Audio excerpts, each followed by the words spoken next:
Thought I'd show you what I'm dealing with. Some of these apples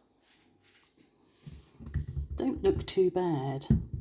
Perhaps we'll open this one. We'll open this one because it doesn't look too bad. I'm going to pause you while I do it. Pay attention to that. Not bad. I'm going to try another one. So this is the one I was looking at the beginning. I'm going to cut that. It's got little bits of damage around the edges. Let's have a look at that one. Also not bad, apart from the browning around the edge there.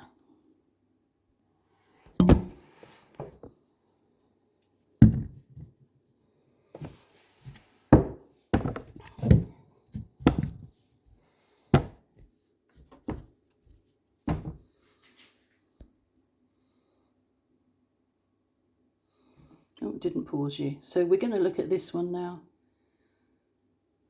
and see what that's like inside. Well, I've seen worse. Some of them, when you open them, they look okay, but when you open them, they're really quite horrible inside. But I've got to process these now before they turn brown. So I failed to show you anything dodgy. There are some here. I'm bored now with this. I'm not going to do any more of that. I've got one more to process. But this is what happens. There's lemon in this water, and they're still oxidizing. So I'm going to cook these now.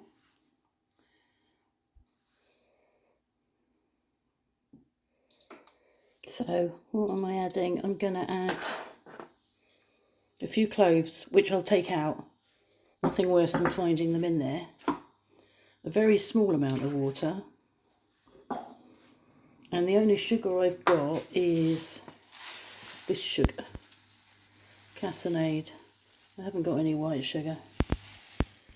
Oh, not measuring it. That's probably plenty. These Bramleys cook up really quickly. They'll take less than 10 minutes, so I need to keep an eye on them. And they go quite fluffy. They're the only apples I know that will go nice and soft and fluffy. If I try and cook anything else, if I haven't got Bramleys and you try something else, you think, oh, maybe a Granny Smith because it's green, because it's quite a dark apple. But they just don't cook up. They stay whole, and eating apples are too sweet, which works here because French people like sweet stuff, but I like the slight tartness of this, even with all the sugar in it. I just need to stir it.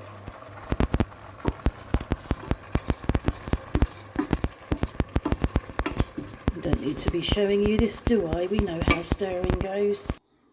Sourdough's taking forever. I've just had it in the oven on the proof setting, but turned it down to about 35, or as low as it would go, and I had it there for 10 minutes just to give it a bit of a boost, but it's done that a little bit since last night. That line is from another day, but it's just taking forever, the starter. Cake is done. Struggled to get it out of the tin, even though I'd burred it. It's not very risen because it doesn't have any raising agent in it. So it's, what's it called? It's Gâteau Cruzois Noisette. So it's hazelnut cake. But yeah, no raising agent and only egg whites, which leave it sort of quite a nice glossy top to it.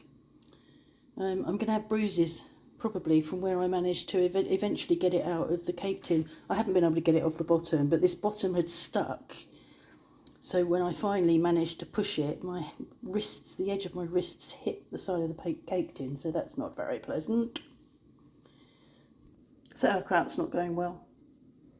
I think everything was doing really well when we had the hot temperatures, and then we've suddenly turned to very autumnal temperatures, and the house has got really quite cool. So this just seems to be static. It doesn't seem to be fermenting, which is really irritating. So these have been cooking for about 3 minutes, 4 minutes.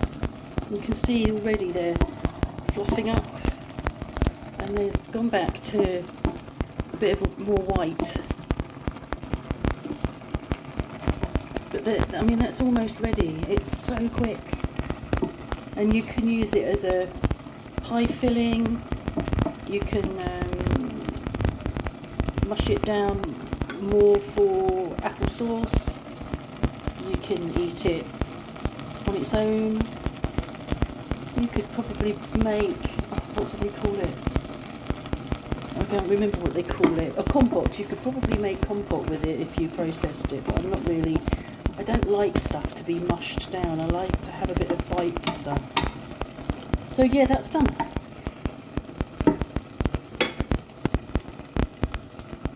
Feeling like a cooking channel. I just wanted to show you what I've been doing, really. Probably a bit wobbly because I was doing it, you know, holding it in one hand and cooking in the other. We went to bed last night and were reading, and I'd closed the shutters because it was going to be a full moon, which is really bright. So I thought, well, I'll tone things down a bit by closing the shutters. So I closed the shutters, and we were sitting in bed just after we got into bed, and there was this sudden noise of an owl that sounded really close, and I'm thinking, and that's with the shutters closed. It would have been much louder. And it was there for about 20 minutes making this owl noise. So when I got up this morning, I looked at a video of owl noises showing the owl and the noises it makes. And it turns out it was a tawny owl making an alarm call. But it didn't sound alarming to me. I mean, obviously, in owl language it was. And I sort of have whatever the word is, I have deducted that it was possibly a young tawny owl, because there were owls in the distance, and I think it was calling, and you know, I've lost you, Mum, where are you, Mum? Because about 20 minutes later, an owl got nearer, and then the owl that was alarming stopped. So I think that the parent had come nearer and it then had found it. But it was amazing, and I'm thinking, that was loud. How loud would have that been with the shutters open? So I'm ready. It's about 10 o'clock. Chickens aren't out. They're out but not out, as we say. So they're in just the small, they're in the coop and the run, which they have free, they can come and go. Because we'll be out tonight, so it's easier just to leave them and not have to worry about closing them up before we leave. We're out for a meal. And yeah, so I'm just waiting for my sister now. I don't know what else I can do. Oh, we did our first day. Yesterday was our first day with a shorter eating window. So we stopped eating at 6 o'clock on, what day is it today? Thursday, Wednesday, Tuesday. And opened the eating window at 2 o'clock yesterday, which was Wednesday, and I cooked. I did a lamb chop, and I can't remember what they're called. They're double lamb chops, and a few very small new potatoes, some cabbage, and some carrots, and some gravy with it. It was a miso gravy, so bit of fermented stuff in there. Got to get that in. Was really lovely, really looking forward to the meal, really lovely. I wasn't any more hungry than I would have been had I cooked at midday, so we had that at 2 o'clock. The only issue for me was that by the time we were heading towards the end of the window at 6 o'clock, I wasn't really hungry, but I felt that I needed to have something, otherwise I would have been fasting for even longer, and I didn't want to end up getting really hungry at the end of the fast. So I had a slice of toast with peanut butter on it because I'm still waiting for my Marmite, but actually felt uncomfortable yesterday evening and overnight, as if I hadn't really digested my food, which was disappointing. But I guess I need to work. I don't. Somebody suggested I twisted it around and had the evening meal in later in the day, but the meal later in the day. But we don't eat evening meals in the evening, apart from tonight because we're going out for a meal. You know, in France you eat at midday 30, and that's become our normal. So we have our main meal in the middle of the day and we have something lighter in the evening. So I don't really want to shift that. I will think about how I manage it next time. Today is going to be a different day because obviously we're going out for a meal. I shall still start again at 2 o'clock today. I've said to Mark, I've got 2 bean burgers left from the other day, so I'll heat those up. One of them's quite small, I'll have that one. And I've got a sweet potato, which I can fry in some butter in a pan that we can have between us for our lunch. Then we've got cake at some point, and then we're eating this evening, and we won't be finished eating by 9 o'clock. So it's going to be a long window for us today, more like normal, just a later start, but that's fine. And then I'm cooking tomorrow, and again, for us, our window won't open. I'm sort of planning on the food being ready for 2 o'clock. So again, our window will start at 2. I guess it will end when it ends. Maybe 6, maybe 7, I don't know. It depends on what we do for the rest of the day. And then we'll go back to it. On Saturday, we'll just get back into the new regime, which is mainly the old regime with just a shorter window.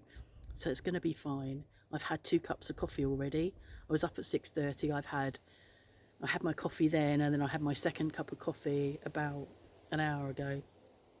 I may even have a third cup of coffee because I can. If it's black coffee, it's fine. I think the important thing that people don't get is that if you're adding a splash of milk or a drop of coconut oil or whatever you are adding to your coffee, or if you're buying a flavoured coffee, if you're that way inclined, anything in your coffee other than coffee, you've broken your fast. And the same with tea. You can drink black tea, it's fine. And people say, but they're flavoured, but they've got a bitter flavour profile, and because they've got a bitter flavour profile, they're okay. I've been drinking black coffee for years anyway. I don't like milk in my coffee. So yeah, that's an important thing to remember. So there we are. I hope you're going to have a nice day. It's overcast here. The guys are coming to take these shutters away, the shutters from the end of the house away, the carved door and the carve. There's a shutter on the carve, and I'm going to pause you because there's a hose pipe dripping. Mark used it to clean some of the chicken poo off the patio last night, and he forgot to turn it off, so that's been dripping overnight. Yeah, so they're going to take all that away and paint it back at the workshop, and then they'll fetch it back on Monday or Tuesday, and then they'll start the final bit of painting, which is the end window, this door, and upstairs windows. And then it will be done, and then I'll have to pay for it. And here comes the cat. She's been in and out today, and the sheep. Okay, have a nice day.